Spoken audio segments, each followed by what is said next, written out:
The Metro Cable announcement is as follows. The open session meeting is videotaped for Cablecast on Metro Cable 14. Replay on Saturday, October 26th, 2013 at 1 p.m. and Monday, October 28, 2013 at 6 p.m. on Channel 14, webcast at www.sacmetrocable.tv.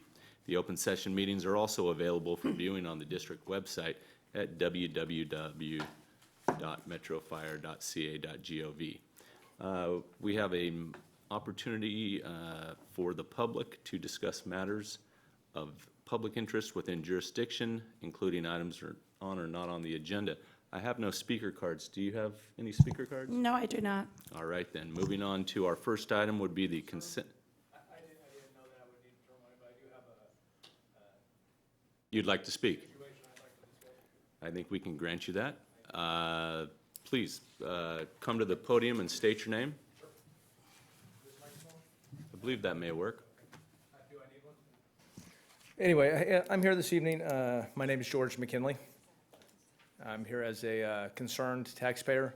I'm actually here on behalf of my mother-in-law, who was involved in a medical incident on August 3rd of this year in the county. I believe it was in an area under jurisdiction of Sac Metro Fire House 101. I was at or near the intersection of El Camino Avenue and Fulton Avenue. It was on August 3rd. The run number on this particular incident is, just for clarification, run number is 13-213610. It was on August 3rd, as I said. It was a hot day. There was a car show, excuse me, on Fulton Avenue. They had shut Fulton Avenue down between El Camino Avenue and Fulton Avenue. Invited the public out to attend. My mother-in-law, my father-in-law, and my wife all came out to see the show. My mother-in-law is 72 years old. Walking that distance up Fulton Avenue and back down on that hot day, she got a little lightheaded as she got back down to Fulton and El Camino. And at that point, by chance, she, like I said, became lightheaded, grabbed onto my father-in-law. He called my wife for assistance. Between the two of them, they were able to set her on the concrete in the parking lot of the Chevron gas station. Someone, we don't know who, did request that medical aid be dispatched. We don't know by what means, but nonetheless, they did. I was about 200 yards away. A friend that we knew advised me of what was going on. I ran to that location. My mother-in-law does have medical condition of epilepsy. She has spells on occasion. Anyhow, with that in mind, I retrieved the car, which was only a couple hundred yards away, brought it back. She got up, got in the car. We seated her in the back seat of the car, turned on the air conditioning, and gave her some water, maybe a candy bar, I can't recall. Anyhow, shortly thereafter, Sac Metro Fire did arrive on scene. Fire department rolled up in their trucks. My wife greeted them and said, "Hey, thank you for rolling. I don't know who requested you, but she's fine. We don't need any treatment." She was met with the response of, "Well, we're here. We'll go ahead and check her out," or something. I'm certain you know I'm not quoting verbatim, but in essence, this is what was said. They proceeded to check her out, check her blood pressure, pulse. I don't know if they did blood sugar. Determined, in their opinion, that she was fine. And as I was conversing with the captain, she stated, I heard one of the firemen said to the captain, "Do you want us to get her insurance?" Fire captain responded with yes. I put my head in the car and told my mother-in-law, her name's Judy, I said, "Judy, you don't have to give them insurance information." She looked at me puzzled. And I think the reason she was puzzled is she's hearing this from men and women in uniform in a position of authority. And I do believe, and I've talked with her, that she's intimidated. She feels like I have to. So she's looking at me puzzled. What do? I stuck my head back in and I said, "Judy, you do not have to give them insurance information." And I then looked directly at the captain. Captain said, in essence, you don't want to provide insurance? And I said, "No, I don't. And they don't. We don't want to provide insurance." She responded with, "Okay, we'll just document that the party has declined to provide insurance." And I wanted to believe that that would be the end of it. It wasn't. And with that in mind, about 4 weeks later, on September 10th, the letter is documented, or the bill is, a letter was sent out to my in-laws. They received it on September 12th or 13th. They called my wife, said, "Gosh, we need to come and see you tonight." Didn't say exactly why, they just left her a message. She worried a bit. I got home, she told me about it, they arrived that evening, and they bring in the bill. And they go, what do we do? It's $275 and some change, and they do have the means to pay it. But I said, well, I believe that's what our tax dollars are for, and no, you don't have to pay it. I will make the phone calls, and I'll try to take care of it. So I called, I want to say on the 12th or the 13th, to the number that's listed on the bill. It says Sac Metro Fire. I've since spoken with somebody who told me it's actually, I believe, Whitman is the billing company, or something to that effect, who handles the third-party billing. I spoke to Reggie. He couldn't resolve the issue for me. I asked to speak to a supervisor. I was put in touch with Samantha. Had a rather long conversation with Samantha and got nowhere. She said, hey, bottom line is it has to be paid. And I reiterated to her three things. I said, one, we didn't call, which I don't believe it matters if we called thinking we needed service or not, but we didn't call. We declined service upon their arrival, and they didn't transport her. She didn't need medical aid. She said, well, you have to pay. And I asked her the question I'll present here, and I don't mean to be facetious or sarcastic, but I think it's a good analogy. And I said to her, Samantha, if I came to your office this afternoon, which she doesn't have a physical address, I said, if I came to your address or your office this afternoon and brought you a lunch and set it on your desk, and you looked up at me and I said to you, hey, here's your lunch. And you look at me and say, but I didn't order lunch. And I said, well, that's okay that you didn't order, but it's here, and here's your bill, and you need to pay for it. I asked her, what would you do in that situation, Samantha? And she responded with, Mr. McKinley, I understand your perspective, and was going to continue to talk, and I did. I interrupted her. And I said, I'm not asking you, do you understand my perspective? I'm asking you, would you pay for something that you didn't order that you don't want? And she then answered it, and she said, no, I wouldn't. But that's different. That's not medical. And I said, it's not different. It's the exact same principle. We didn't ask for the service. We declined the service upon arrival, and we aren't going to pay. Okay. Bottom line, she said, we will document that it won't be paid. Okay, could I be very clear? Yes. You're not the first person to appear before us with a complaint about this very same thing. I know where you're going, and I know what we're going to do. We're going to ask Chief Holbrook to appoint somebody from our staff to have a conversation with you. And I don't know if you've spoken to anybody from Metro Fire about this issue until this evening? Try it again. President Kelly, if I may. Officer McKinley has spoken to staff, and we have been made very clear on his position. We also have already waived that first responder fee, which was a cost recovery item for him. So is there another point beyond the fee? And so that we are clear, that first responder fee is cost recovery, much like an administrative fee is placed upon a speeding ticket that is written. That is cost recovery as well. The relative point to tax, your tax is paying for that service. Property tax, which is what this district is funded by, pays for fire suppression. Every other service that we do, whether it be fire prevention or EMS, is a cost recovery issue. And that's exactly what that particular bill was. Metro Fire and our board of directors has taken a philosophical stance that we do not engage in hard collection, meaning we won't send you to collection as if a credit card company would. With that, we have chosen, and rightfully so in this case, to go ahead and waive that fee. So that everybody, they have the same information where we stand. Okay, and I appreciate that. I did get that information. I want to be clear here. I'm not here, did you say Kelly? Is that your last name? Holbrook, Chief Holbrook. Holbrook, I'm sorry. That you addressed me as officer. I am not here as officer. I want to be very clear. I'm not here as an You're officer. a taxpayer, I understand. As a very well. taxpayer, And that's- with no affiliation to the officer status. In regard to the tax, what he's saying about the taxes, again, if I can finish, I don't mean to take up too much time, but I do think this is important that people hear this, that I gave that situation to Samantha. She said the bill would be waived, that nobody would pay it. She said, I'll document in the log, nobody will pay it. Again, I wanted to believe that'd be the end of it, believing it wouldn't be though, and it wasn't. About 3 weeks later, they get a subsequent bill.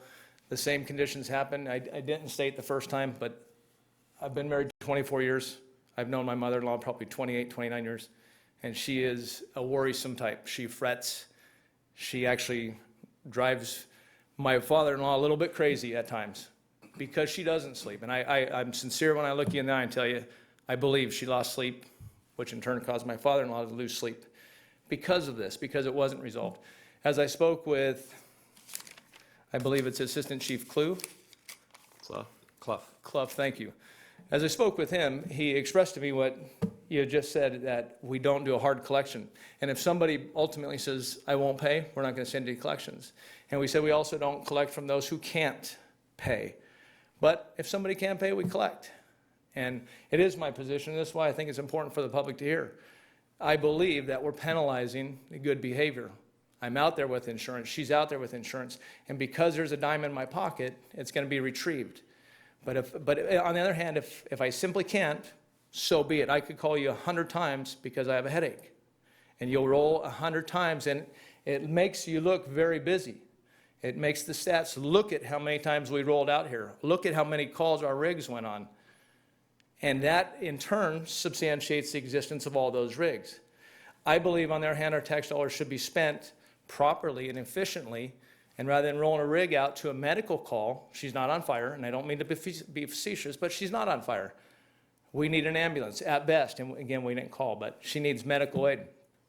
To substantiate having all these homes throughout these fire houses throughout this county, and you may be able to provide this information, but I do wonder, are there more firehouses in this county than there are homes that burned down in 1 year? I don't know. And if I know it's a traumatic thing to have a home burned down, I've not experienced it, but I've seen people on TV that cry. And I've been somewhat bewildered, thinking it's amazing to me how emotional it is. So I understand it's not a good thing. Even when no one's been lost, no person has been lost. But my property, my memories are gone. I understand that. However, all that being said, to roll that rig out and then cost recovery from those who can, simply because they can. And I was also told a story of we went after a guy, somewhat hard collection, did some background on him, found out that he has 2 planes tied down out here at Mather and a house up at Donner, so we knew he had the means to pay, so we went after him. Well, just because he's successful does not mean we should penalize him and reward the bad I behavior can't of those speak who. to any of that. Okay, can't speak I to any of can that. because I spoke specifically to an employee of your department. Well, and what we're up against here Is time. is no, not time necessarily, Okay. but we have had people like yourself come before us with the same issue. So it's something that we are very aware of, and we don't want to take any more of your time I don't mind, I have the explaining time. it to us, because believe me, we're quite aware of it. With that being said, and you're Mr. Kelly, I'm sorry. With that being said, is there any reasonable expectation of any changes, of anything actually occurring? I see that the government operates outside their budget on a regular basis, and I don't mean to bring politics into it, but as individuals, we have to operate within our budgets. So if this department has taken on more services than they can provide with the budget they're given, maybe they need to stop taking on those services. And if they didn't roll the rigs out to these calls that don't require them, instead we sent an ambulance, we roll the people that need to be there that can provide the medical aid. We don't have to have all this. We don't have to have, there was a situation in El Dorado County where they want to raise the fire taxes up there, and that got declined as well, or it's been put on hold. Those people are paying taxes for the services, and it's not enough because we're not living within the budget. So we're going to go after those who have money. If you have the ability. So back to my question. Can we have any expectation of any changes being made? Mr. Our President, expectation should be that this is not an enjoyable time for us, so count on something being done. Can I ask you Sure. when? When would I expect that? I'm not going to give you a definitive answer at this point. Can you give me a ballpark? No, I wouldn't, not until I have discussion with staff and we have the opportunity to maybe receive a report on it and understand a little bit better what their plans may be. Who's their plans? I'm sorry. When you say their plans. We set policy on this board. We direct staff as to what we desire to see. They come up with a plan on how to execute it. And you guys are voted in. That's correct. Okay, and I'm not saying that as a threat, I'm asking. I don't mean to sound facetious or rude or threatening, and I understand that probably did, that's not my point. I'm trying to understand, you won't give me a ballpark, you said we're absolutely aware, but we want to take time to reconsider this I and believe reevaluate. that there are probably many things that you're not quite aware of. I'm sure on the there- way I'm that certain the there are. department operates. I'm certain. And I'm not going to debate them with you right here.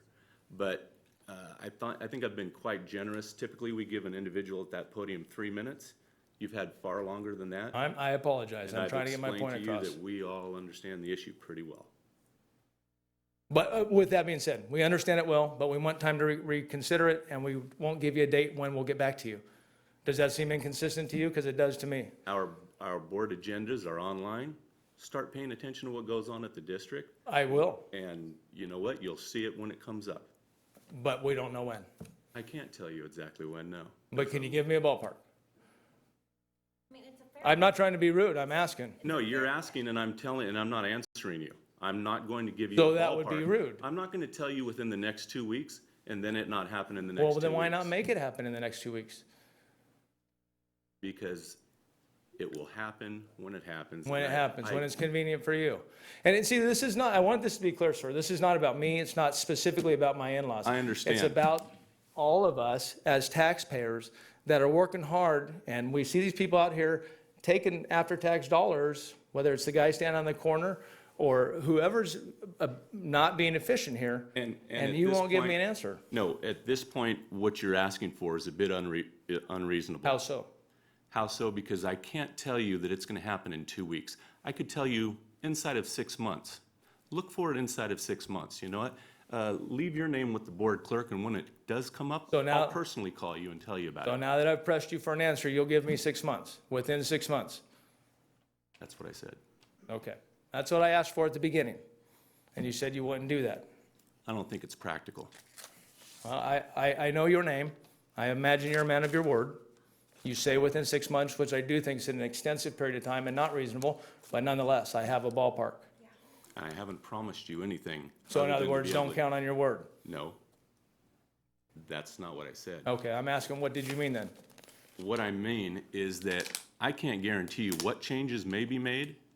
All I can guarantee you is that we will address the issue and we will come back and we will make sure that you're aware of the discussions we've had And and that's any what I'm asking. changes to the When? program that may take place. That's what I'm asking, when? 6 months. Within 6 months. Anything additional? I just have one thing, and that's all.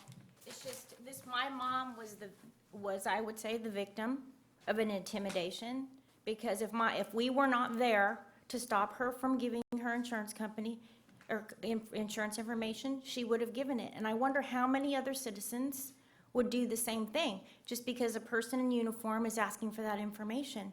And to me, that's intimidation. You know, if she says she doesn't want to give it, she shouldn't be made to give it, and she shouldn't be told that she needs to give it. And especially when there's inconsistency in policy, where if a person that has more money, they're going to get it from them versus a transient who doesn't have the means. So there's inconsistency in the policy, and there's also intimidation involved. So those are my 2 cents, that's all. Thank you. And we do appreciate you coming this evening and making us aware of your issue. Thank you for listening. Okay, next item, the consent agenda. Or excuse me, we have awards. Chief Holbrook, we have a civilian life-saving commendation. If I may, I'd like to address it from the podium. Can I have Ms. Robertson come up, please?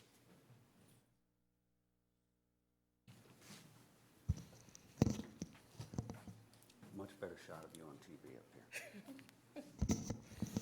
Mr. President, members of the board, on July 17, 2013, Truck and Medic 106 responded to a choking 3-year-old male. While en route, dispatch advised that the patient was conscious and crying. Upon arrival, the patient was found in the mother's arms, standing in front of a bakery counter at a local shopping establishment.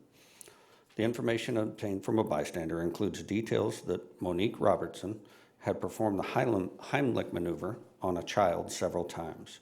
Ms. Robertson placed the child on the floor and then performed abdominal thrusts until the child expelled the object, which was a donut hole.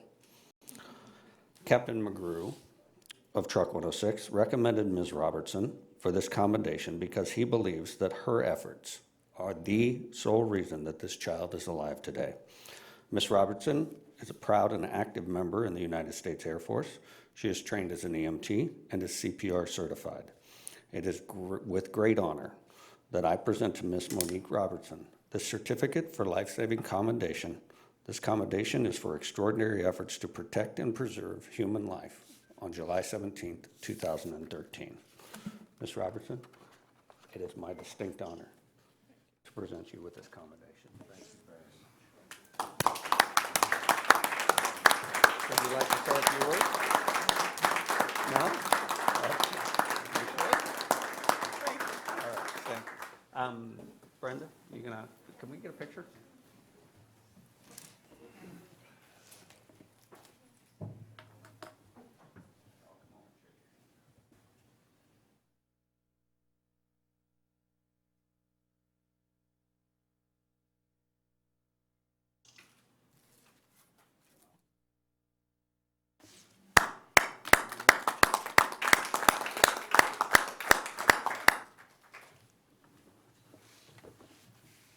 All right, thank you, Chief Holbrook. Moving on to consent items. What's your desire with the consent items? Motion.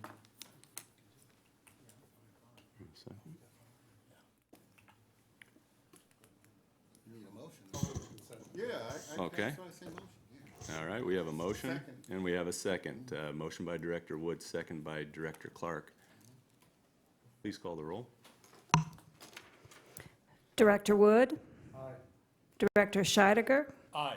Director Orzali? Aye. Director Clark? Aye. And Director Kelly? Aye. Motion passes. All right, moving on to our action items.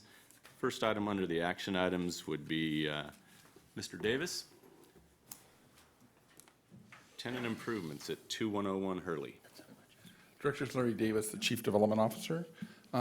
This item is a request to amend our existing lease with the Sacramento Sheriff's Department relative to their tenancy at 2101 Hurley Way, which is our old administration building. As you know, the Sheriff's Department is, upon us vacating that facility to move to this building, we marketed that building and leased it to the Sacramento Sheriff's Department Parking Enforcement Division.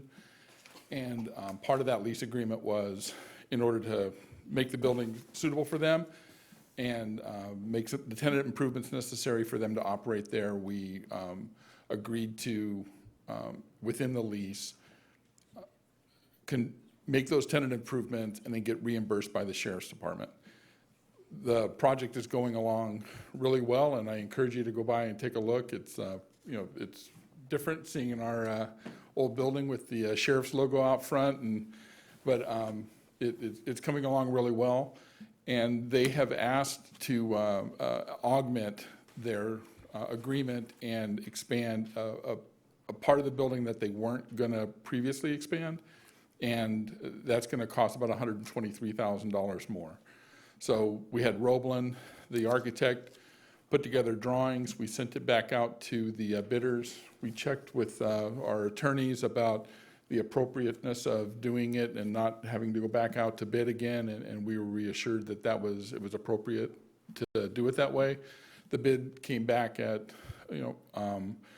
$123,000 to do that, and so we're asking that we can amend the lease that we agreed to from $700,000, which was the original contract amount, to $823,000, all of which will be reimbursed to us by the Sheriff's Department. All right, then. You've heard the report. Is there a motion? Make a motion. On the question, does anybody have any questions for Mr. Davis? I'll second the motion. Just a comment, I think there's a typo on page 23 first. Okay.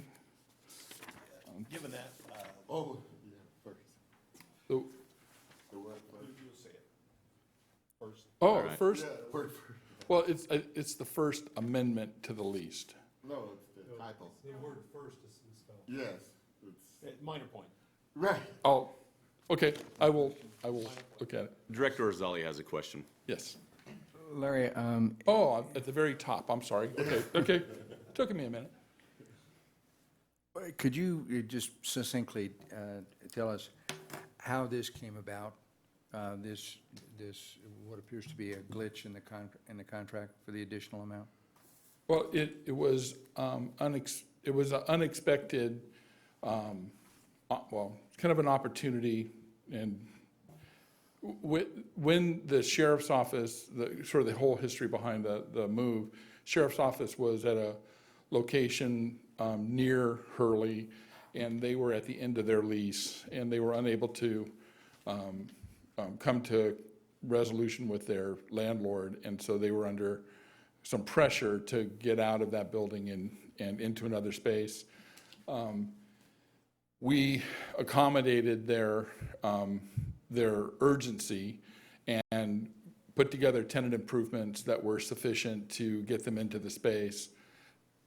In the time that's lapsed, they've identified another division, because one of the issues was they weren't sure they needed a building quite that big, but there was a portion of it they weren't going to improve, and they were going to kind of keep in its current state. Right, I remember those discussions. Right, and so the building was, but the sheriff's office identified another division that could move into that space, and these improvements were to accommodate that other division.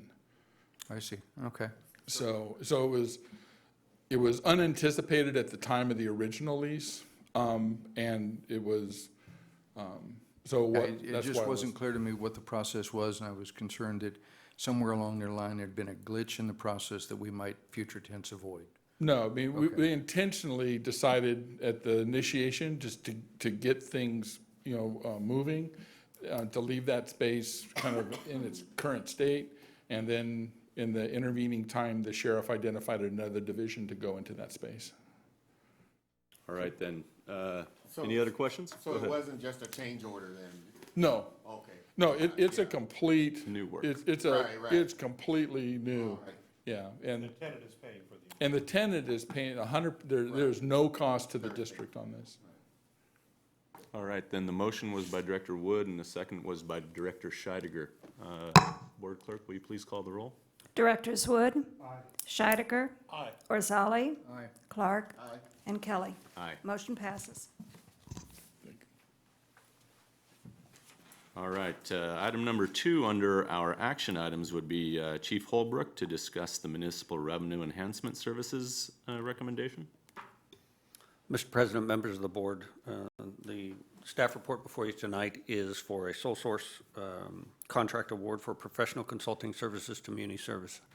It's important to understand this is work that is already underway. This is a continuation of a contract. The reason that this comes before you rather than extending the contract that was in place was we wanted to move Muni from a subcontractor level to a primary. We believe that this increases transparency for the district and at the same time maintains the work stream that we already have going on. Specifically, so that you have an understanding, Muni Services will provide the district technical support, data conversion services to the district's 210,000 parcels, a final engineer's report, construction and qualification of potential scenarios that the district faces. This contract would be running through June of 2014 at a fixed price of $44,800, and it is staff recommendation to approve this sole source award. All right, then, you've heard the recommendation, the presentation. What's the pleasure? Motion to approve. I had a question. Certainly. Chief, I'm a little confused. This is an existing contract? It's an existing contract that expires on October 31st. This would take place on November 1st, but we would move them from a sub and directly contract with Muni. And these funds are already then allocated? They are already budgeted for in the 13-14 budget, absolutely. So this is not new money? Oh, no. Okay. No. I'll second the motion. The way I understand it, they were a subcontractor to somebody else that was providing services, and now we're going to contract with them directly. Directly, it'll save the district a little bit of money, and I truly believe anytime we have multiple layers, it's tough for the public to truly see what's there. Seamless service. Yeah. Okay, we had a motion by Director Clark, second by Director Scheidegger. Will you please call the roll? Directors Wood. Aye. Scheidegger. Aye. Orzali. Aye. Clark. Aye. And Kelly. Aye. Motion passes. All right, that concludes our action items. We have no presentation items this evening. President's report, I have nothing to report. Chief Holbrook. For the fire chief's report, I do have a a very short report. Upcoming events and meetings, from 11/4 to 11/7, November 4th to the 7th, we will be attending the CJAC Conference, Biennial Conference in Palm Springs. That will be both Fire Chief Hinkie and myself. On the 31st, as a reminder of this month, we have a groundbreaking at the Zinfandel Training Site. And Sorry, tell me that date again? the 31st, 31st. that is from 11:30 to 1 p.m., and I will have the clerk, we actually have a formal invitation that'll be coming into your inbox as well. We do have November 23rd, we have a Dean Baker Crab Feed, an annual event. There have been no new hires, no new reinstatements, no reassignments. For retirements, effective October 13th, mechanic Hal Bowers, 25 years of service. October 22nd, Captain Michael Wigington, 26 years of service. Promotions, effective October 22nd, Captain David Doblik, and effective November 1st, payroll specialist Robin Alameda. We have a reassignment opportunity, which is a day position for an EMS captain that we have opened up, and that will close on the 30th of this month. That position is not in the PAD. It is a surge position that we intend to, due to the volume that's going on there, we intend to come to you at mid-year and fill that position through the PAD. I did want to give you a brief update on the California, or the Community Wildfire Protection Program. As it stands, it is moving with great vigor under the direction of Captain Vestal, and we have had numerous outreach courses. So far, 155 registered attendees, and we have 25 additional walk-ups that showed up the day without registering. Director Scheidegger was amongst the attendees, and we appreciate that. We have planned attendance by representative from Senator Barbara Boxer's office, and while that did not occur because of the federal shutdown, she is interested and is planning to reschedule to come back into it. So you have a tremendous interest out there in it. The next stakeholder meeting is October the 30th. Stakeholders have been shown the Geo portal where they can literally access up to and including maps of their own residents to be able to identify the things that they can do to best protect themselves from wildfire. At the same time, we had told you in a staff report, coincidentally 2 weeks ago, that we've been able to use, for example, the parcel data that Muni Services provides us. We're actually able to repurpose that into this particular project. That data transfer has been completed, and now rather than having to go back and pay for somebody to develop that information, it's been repurposed and being put to work as we speak. So it's actually a cost savings there for the district. So with that, that is the end of my report. I will answer any questions that you have. Great, thank you. Any questions of Chief Holbrook? All right, Chief Taylor, you have an operations report? Yes, sir. Good evening, President Kelly, directors, Chief Holbrook. My name is Darren Taylor. I'm the Assistant Chief of Operations on A Shift. I'm here to give you this evening's operational report. Since our last board meeting, Metro Fire's had 2,396 medical aid dispatches with a transport ratio of 75% of the time, which was 1,797 transports. Our partners in the EMS system, AMR, they had 3 dispatches with 1 transport with a 33% transport ratio. Their 1 transport was a bariatric transport, and we thank them immensely for helping us out in that. Structure fires, we had 17 working structure fires since our last board meeting. As you know, we've constantly, since the day of the rim fires started, we've had resources there. We still currently have 2 resources. One very senior fire captain who is a paramedic, and also a newer employee who is a paramedic, and they're still assisting with that incident. Other than that, I would just like to say, like I always do, the men and women out there are doing an incredible job, and I can't thank them enough representing the operations section. And if you have no further questions, I hope you all have a good evening.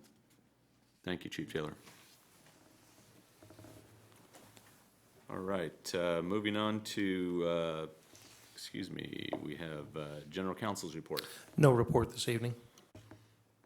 All right, moving on to committee and delegate reports. Executive Committee has not met since I last reported out. Communications Center JPA. I don't see Chief Cockrum in the room.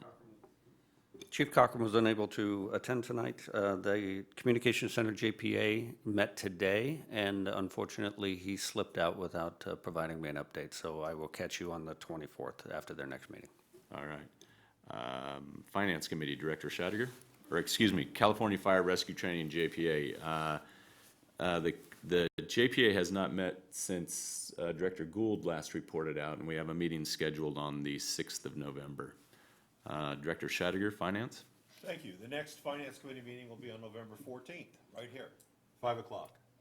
And Director Pearson is excused this evening, but the Policy Committee will meet once again as needed.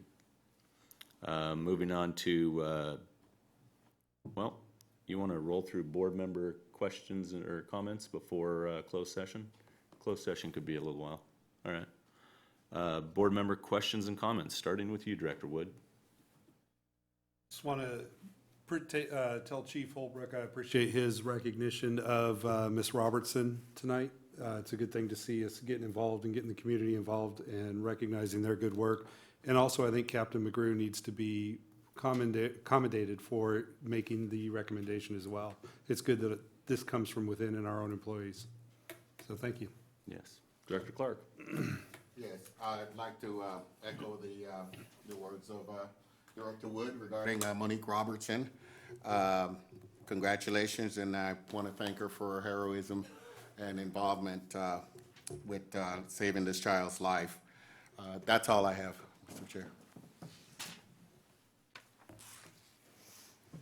All right, then. Director Scheidegger. I have two areas I'd like to comment on. First of all, Del Deo School is a elementary school located in Carmichael within the district. They had a significant annual event on October 12th at which Metro responded. Station 110 sent out an engine, and they were the hit of the show. And once again, a great community outreach. Really appreciate that. Please pass that on to them. They did a great job. Second thing, I did have the pleasure of going to the Assessing Residential Wildfire Forum, and it was fantastic. Captain Vestal and staff did a fantastic job. The community was well represented. There were a lot of community groups there. There were insurance industry people there. And the information was fantastic in terms of not only how you can protect your home, but perhaps of more importance that I saw was the conversations about collaboration and the value of collaboration about various groups that could help us in terms of stemming wildfire. And, you know, wildfire, as I learned, is not just something out in the brush. It's something that affects our communities. So I learned a lot. I think it was an excellent job and a real credit. Mr. Davis, another grant, another score for us, and I think it's a really good program for this community, and I thank you for doing it. That's it. All right. Director Orzali. No comments this evening. No comments? I have no comments either, but I did make a mistake and neglected to ask 522 to come up and give their report. It was at the top of the page, and when I flipped to the top of the page, my eyes went elsewhere. Good evening, Ty Bailey, Local 522 Vice President. I wasn't able to attend the last meeting. Executive Board Member Barsdale was here. I want to again thank Human Resources for the great job that we did together working with our OPEB trust for pre-funding our healthcare for retiree healthcare. Open enrollment just ended. Hopefully next month we'll have the numbers and what the total cost savings that we're going to add to that funding. Obviously, congratulations to those people who just retired. We have several more people retiring at the end of the month next week, as well as throughout the year. And congratulations to those who are being promoted. I also will be attending the CJAC conference next week, November 5th through 7th. We're continuing to work with the single role paramedic LOU, making changes, working with Human Resources on that. And then also just to let you guys know, December 10th and December 11th, put on your calendars, we have our open house for a holiday party for Local 522. This year, due to the construction, it's going to be at the Firefighter Burn Institute on Stockton Boulevard, and I can get you the information if you need that. And that's all I have for tonight. Thanks. Thank you, Mr. Bailey. All right, then. Moving on to our closed session. We have an item to discuss during closed session. Perfect. All right.